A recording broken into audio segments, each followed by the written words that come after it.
제가 전에 섬기던 교회에서 한 권사님은 그 남편이 정부 요직에서 아주 중요한 일들을 계속 맡아서 하시던 분인데, 교회에서는 주님을 위해서 아버지의 학교라는 것을 위해서 헌신하셨다고 합니다. 그러던 어느 날 출근을 했는데 얼마 되지 않아서 심장마비로 갑자기 소천하신 황당한 일을 겪으셨어요. 그 후에는 이제 아들만 바라보면서 힘든 일을 견디면서 살아오셨는데, 작년 봄, 이른 봄에 삶의 유일한 소망이었던 그 아들마저 갑자기 잃게 되자 하나님 앞에서 통곡을 하면서 도대체 나한테 왜 이러시냐고 울부짖으면서 그 영안실에서 대굴대굴 구르시는 그 모습을 보면서 저도 너무나 마음이 아프고, 목회자로서 기도 외에는 어떤 인간의 말로도 위로할 수 없음을 뼈저리게 느꼈습니다. 한 달, 두 달, 세 달 시간이 이제 지나가면서 그분은 조금씩 그 마음이 풀려가고 하나님 앞에서 이제 답을 얻어가고 또한 그 문제가 해결돼 가는데, 그 과정 가운데 제가 함께 할 수 있었던 것은 참 의미 있는 시간이었습니다.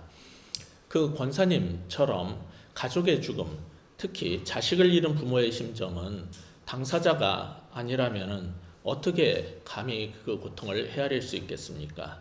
오늘 본문에서는 한동안 무대에서 사라졌던 아담 부부 얘기가 다시 소환됩니다. 그런데 아담 부부는 큰아들 카인이 동생 아벨을 죽여서 이렇게 둘째를 잃게 되었는데, 큰 아이마저 하나님의 심판을 받고 살던 고향과 부모 집을 떠나서 먼 곳에 방랑자로 떠나게 되었습니다. 한 아이는 형한테 살해되어서 잃었고, 남은 한 아이는 심판 가운데 추방되어서 잃은 일로 인해서 아담 부부도 우리로서는 다 헤아릴 수 없는 정말 큰 상처를 입었을 것입니다. 성경에는 그러한 심정이 자세히 나오지 않으니까 그냥 넘어가지만은, 당시 부모의 심정이 구구절절 기록되었다면 우리는 눈물로 이 창세기 처음 몇 장을 그냥 넘기지 못했을 것입니다. 첫 가정 아담 부부는 이처럼 많은 일들을 겪었어요. 낙원 에덴 동산에서 하나님과 옛뱀 사탄을 봤습니다. 그리고 하나님의 목소리, 즉 은혜로운 약속의 말씀과 부추기고 유혹하는 목소리 사이에서 그들은 갈등하다가 미혹당하고 넘어지고 범죄했습니다. 그 결과 에덴에서 추방된 후 어리석었던 과거로 고통스러웠을 때 카인과 아벨 두 아이를 갖게 되었지요. 어쩌면 두 사람은 세상 모든 부모들이 그렇듯이 그 두 아이들을 자신처럼 잘못 살지 않게 잘 양육하고 행복하게 살기를 기대하면서 키웠을 겁니다. 그러다가 큰애가 작은 녀석을 죽인 사건 이래 그 가정에는 다시 웃음이 사라지고 눈물과 한숨으로 가득한 나날을 보냈을 것입니다.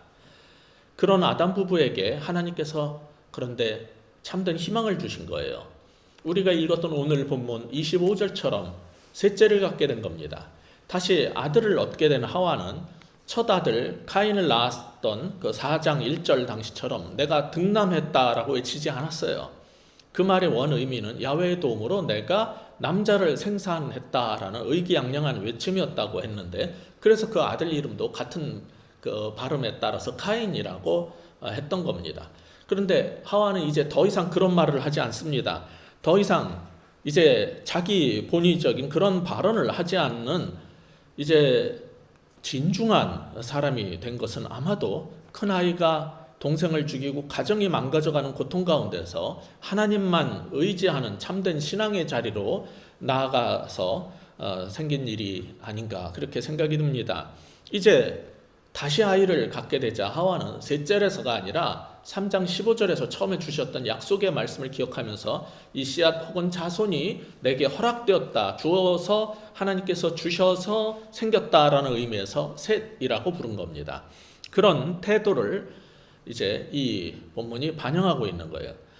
이제는 그 전에 가졌던 생각처럼 무언가를 내가 이루고 성취할 수 있다라는 교만은 사라지고, 비록 남편과의 관계에서 태어난 아이지만 이 모든 것은 하나님께서 주신, 하나님께서 허락하신 일이라는 것을 고백하고 깨닫게 된 거예요. 이것은 그녀의 세상을 보는 시선이 바뀌었다는 뜻입니다.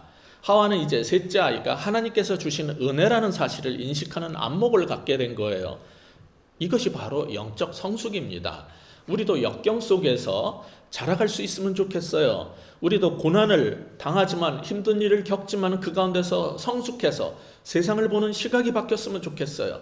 그래서 하나님께서 일하시는 것을 보는 그런 안목이 우리한테 열려야 하는 것입니다. 그래서 오늘 본문의 첫 번째 교훈은 고난을 통한 배움으로 하나님의 축복을 받자는 겁니다.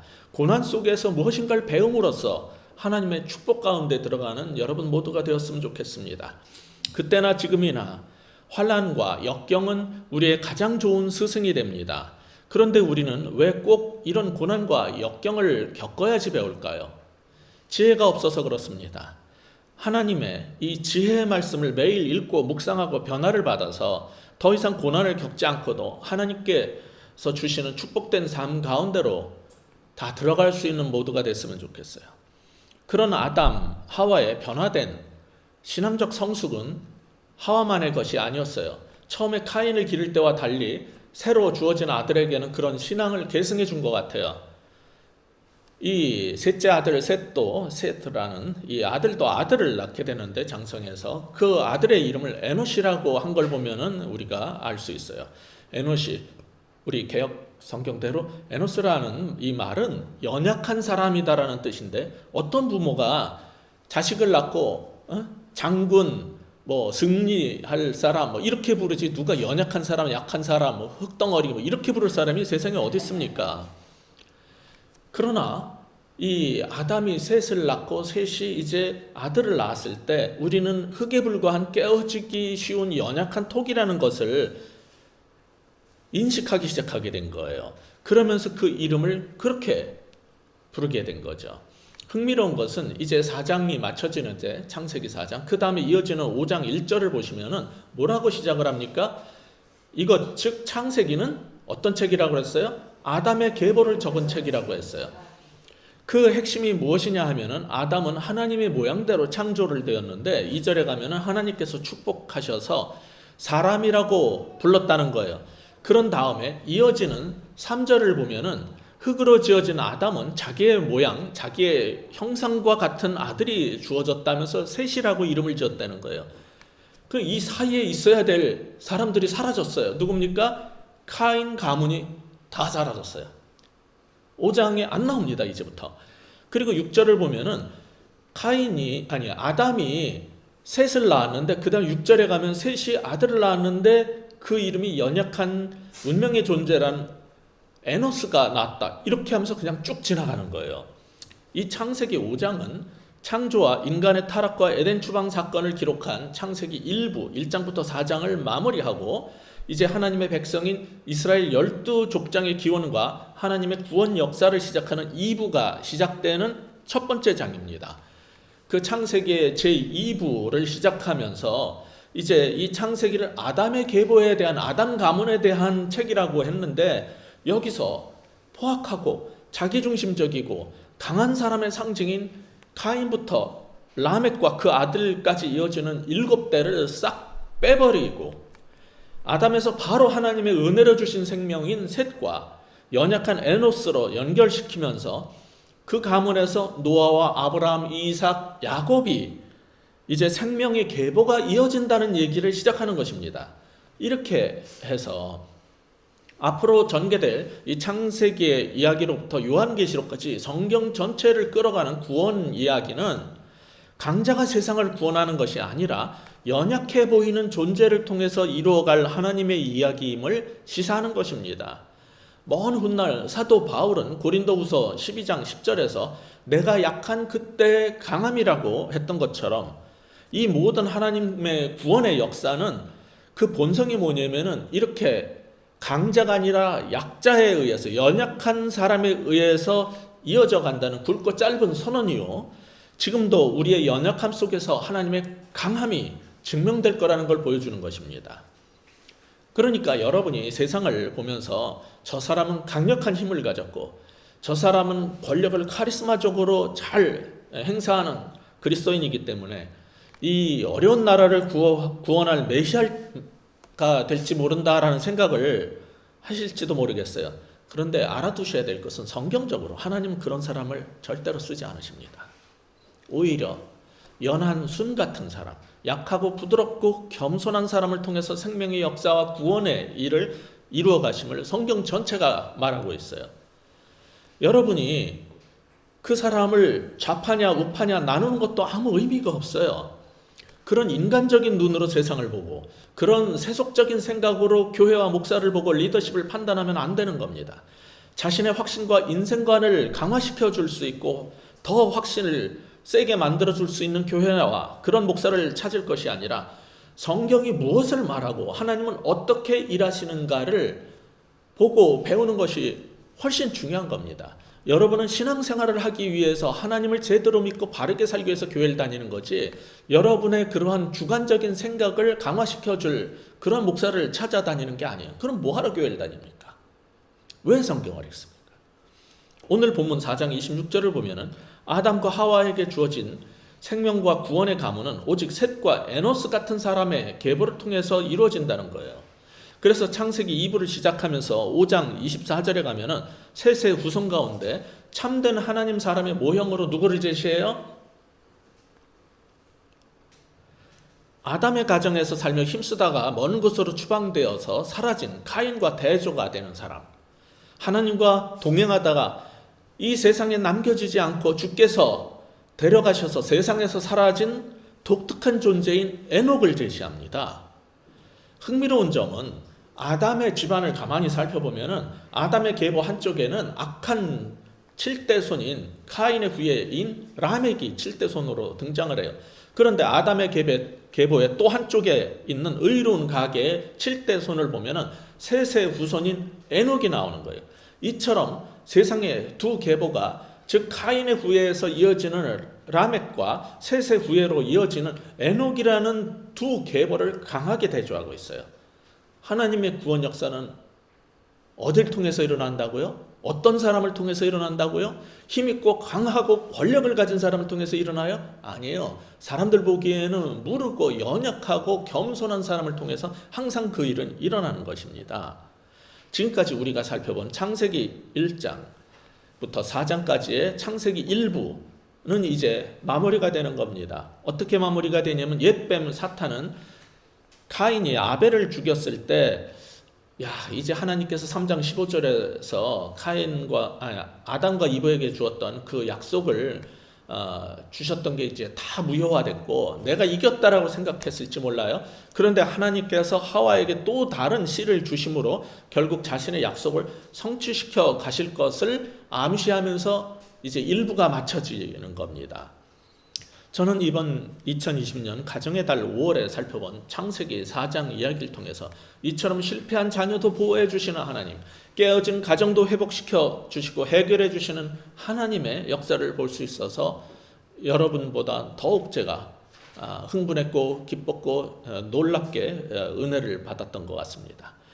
아담 이브 그리고 우리의 노력으로 인해서 이런 모든 가정의 문제가 해결되는 게 아니에요. 하나님의 선물로 주어졌던 셋을 통해서 해결된다는 걸 우리는 보고 있는 거예요. 이게 얼마나 놀라운 하나님 말씀의 구원의 스토리입니까? 그런데 그게 다가 아니었어요. 한 가지 더 흥미로운 일이 있어요. 하나님의 형상대로 지음받은 인간은 모두 본능적으로 창조주 하나님에 대한 종교성을 갖고 있어요. 그래서 나름대로 모든 인간은 자신의 방법대로 신을 섬깁니다. 우리도 자신의 힘과 자신의 방법으로 하나님을 높이고 영화롭게 하고 싶은 본성이 그래서 남아 있어요. 그런데 하나님은 카인과 같은 사람의 예배를 받으시던가요?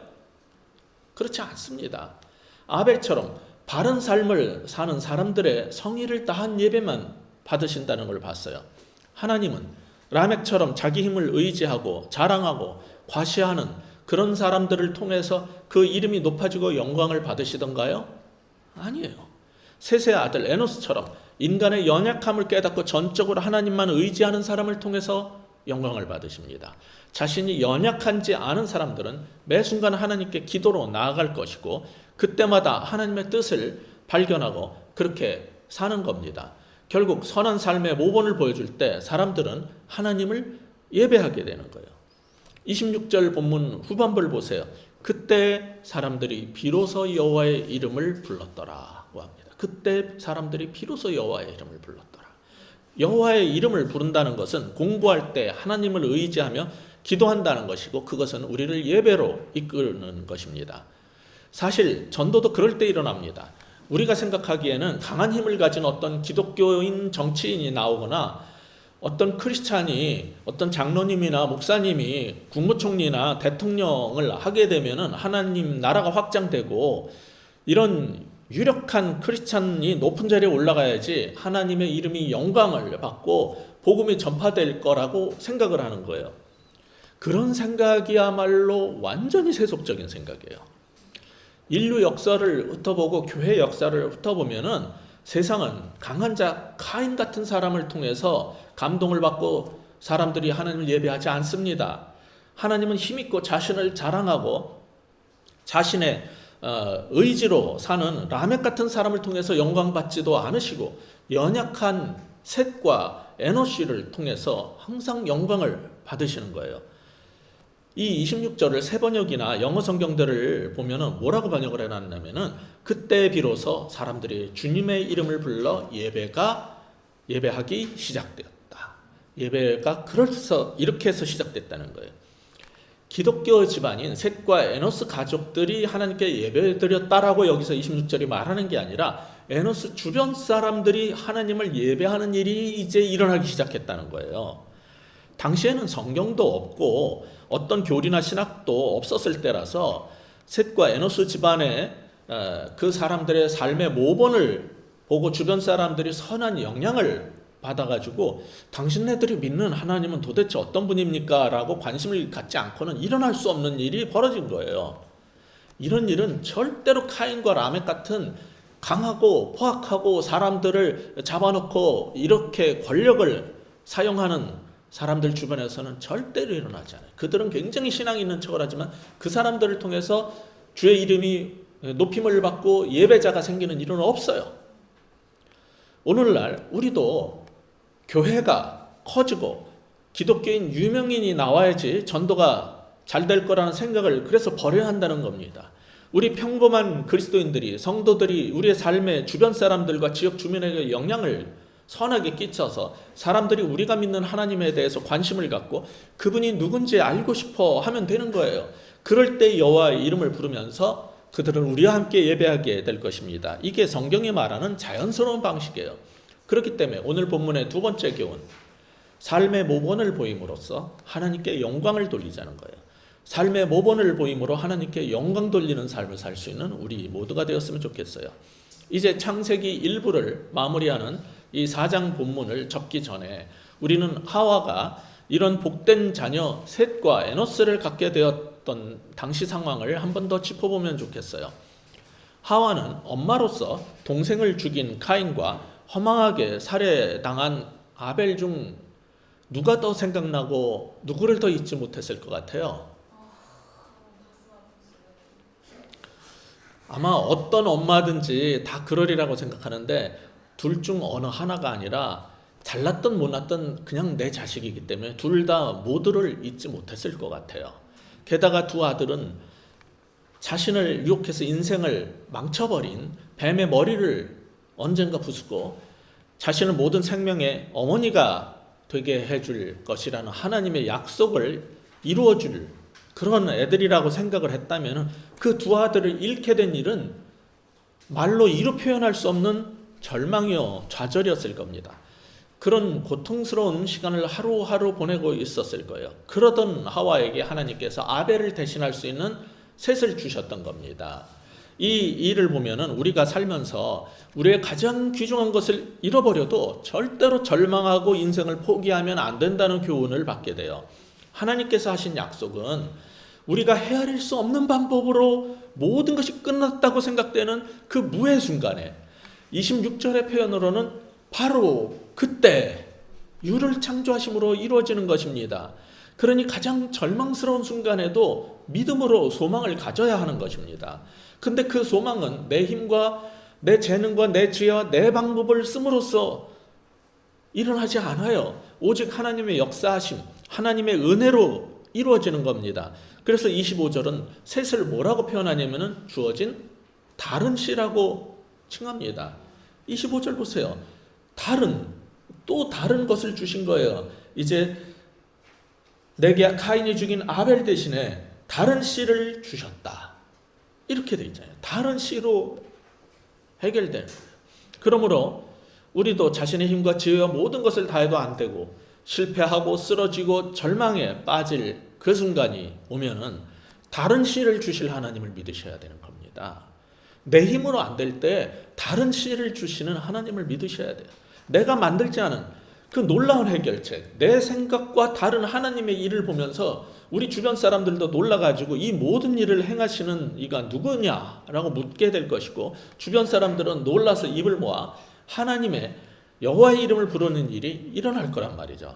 그러므로 오늘 본문의 마지막 교훈은 이겁니다. 절망의 순간에 또 다른 씨를 주실 하나님만 신뢰하고 살자는 거예요. 절망의 순간이 올 때 또 다른 씨를 주실 하나님, 또 다른 방법으로 해결해 주실 그 하나님을 신뢰하면서 사는 모두가 됐으면 좋겠어요. 미국에도 코로나19로 인해서 직장을 잃은 사람들이 어떻게 보면 우리보다 훨씬 많은 것 같아요. 교포들도 예외는 아닙니다. 저의 셋째가 달라스에서 일을 하고 있는데 그게 1년 조금 넘은 사업체인데 다 사람을 못 다니게 폐쇄를 시켜놔가지고 그 사업체가 문을 닫아야 했어요. 그래서 이번 6월이면은 애틀란타 집으로 돌아갈 모양입니다. 이 애틀란타에도 한인 교민이 굉장히 많은 지역인데 거기도 힘들어진 가정들이 많아요. 어떤 사람들은 이런 글을 제가 봤어요. 남편이 가출한 이후 장애가 있는 딸과 저는 힘든 나날을 보내고 있습니다.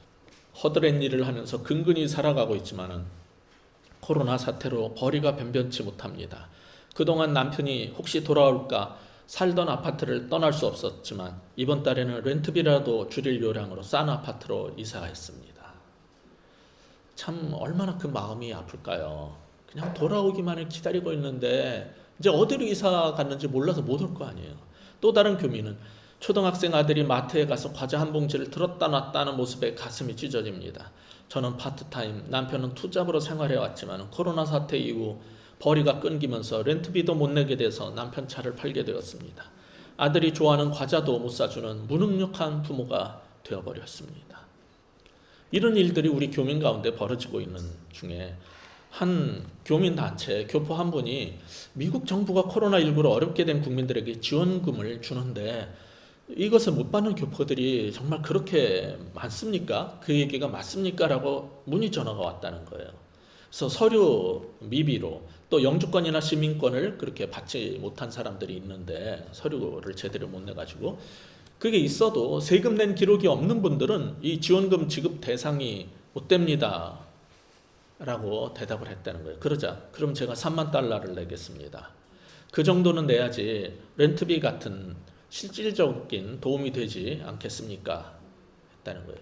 그래서 그 돈으로 어려운 처지에 있는 20가정에 1,500달러씩 지급하기로 했는데 아무리 빼고 해서 20가정을 해도 3가정 더 이 가정을 도저히 뺄 수가 없어서 고민을 했더니 기부자가 그러면은 그 3가정도 넣고 4,500불을 제가 추가로 기부하겠습니다. 이렇게 해서 절망 속에서 살던 23가정이 예상치 못한 생각지 못한 또 다른 씨앗으로 도움을 받았다는 뉴스가 나간 거예요. 그러자 어떤 사람이 내가 들어보니까 누가 좋은 일을 했다는데 그것도 모자라서 힘들어한다는 얘기를 들었습니다. 저도 3만 달러를 내고 싶습니다. 그랬다는 거예요. 그걸 받아가지고 놀라서 이 사람들이 이제 애틀란타와 조지아 주뿐 아니라 그 주변에 6개 주 교민까지 확대해서 사정에 따라서 500불부터 1,500불까지 차등해서 30가정을 더 도와줬다는 훈훈한 얘기를 들었어요. 이 일을 통해서 애틀란타의 한인 신문 기자들은 코로나 바이러스의 전염성도 무섭지만 우리 교민들의 사랑의 기적도 전염성이 강하다, 이런 말을 하는 것을 제가 읽었어요. 누군가 절망 가운데 살게 될 때 예상치 못한 기적이 베풀어지고 또 그 혜택에도 들어가지 못해서 다시 좌절하는 사람들을 위해서 또 다른 씨앗이 뿌려지는 일이 우리 한국 사람들 사이에서 지구 반대편에서 일어나고 있는 겁니다. 국내는 이번 코로나 사태로 교회를 폐쇄해서 예배를 못 드려가지고 헌금이 들어오지 않았잖아요. 그 결과 월세도 못 내는 힘든 교회들이 많았어요. 이 얘기를 듣고 분당의 한 대형 교회가 3억 원 정도를 모금해서 그 어려운 교회들이 월세를 대납해 주기로 했는데 얼마가 모금이 됐냐면 33억이 모였어요. 10배가 넘는. 그래가지고 900개의 교회에 월세를 210만 원씩 보내줬다는 뉴스도 제가 이번 코로나 사태에서 이 절망스러운 시기에 본 좋은 소식이었어요. 안타까운 거는 900교회를 지원해 줬는데 그때 도와달라고 연락이 온 교회가 4,459교회나 됐다는 거예요. 그 중에서 900교회밖에 못 도와줬다는 거예요. 우리 교회도 여러분 잘 아시다시피 2주 전에 보육원 아이들이 이제 개학을 하면서 학교 갈 때 다 떨어진 신발을 신고 가야 되는 걸 본 그것을 안타깝게 여긴 은혜자며 그 어머님의 마음을 전해 듣고 우리 교회가 운동화를 사주기로 했었죠. 그 주에 처음 우리 교회에 나오신 두 분도 운동화를 자기들도 사주고 싶다고 해서 처음 생각했던 6명보다 더 늘어난 아이들한테 새 운동화를 신고 학교 갈 수 있게 돕게 됐어요.